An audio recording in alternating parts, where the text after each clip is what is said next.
Baby, afu kuna kitu nataka nikuoneshe. Kitu gani hicho mke wangu? Nikiona Insta. Hapa nataka unipeleke. Hapa hivi. Usijali mke wangu. Pazuri nika swimming. Hivi baby. Uliniambia hauna mke. Hivi ni kweli baby wangu hauna mke? Sina mke, ndio maana nimeamua nikupeleka hapo ulipofasema wewe. Niwe na mke mimi. Bila kukwambia mimi niwe na mke. Hamna, mimi nakupenda wewe. Basi baby nataka uje nyumbani. Twende nyumbani kujitambulisha mpenzi wangu. Nyumbani. Nataka nyumbani wakujue. Unajua mimi nakupenda, lazima nije nyumbani. Jamani. Thank you, nitafurahi sana mpenzi wangu. Kweli ukija nyumbani kule kujitambulisha nitaamini kule unanipenda. Hello. Hakuna sababu uamini.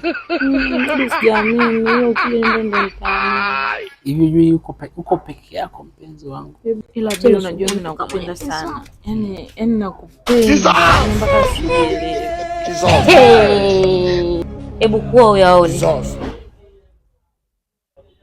Ndio nini hichi? Mwanaume mwenyewe ndio huyu. Ndio wewe mwanaume kukoleza.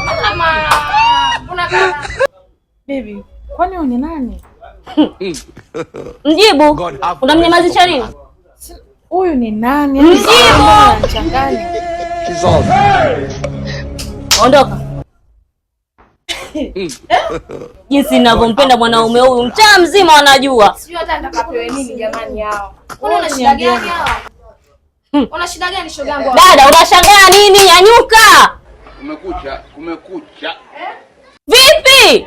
Nyanyuka basi, unasonya nini? Kwa dada yenyewe. Usitaki kabisa ile balaa ile, wala sio dogo. Anataka kuniambia nini?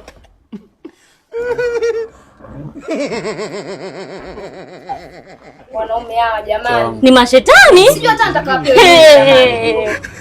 Wangu huyu ni mteja.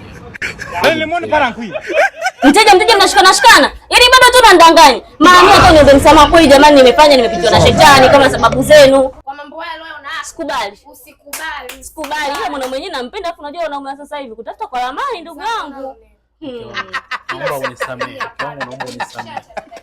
Huyu ni mteja. Nilikuwa namuelekeza makozi. Fanyaje jamani? Umekubali?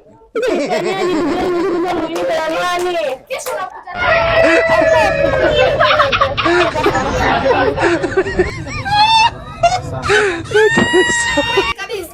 Udugu wangu wanaume wenyewe wachache. Asante.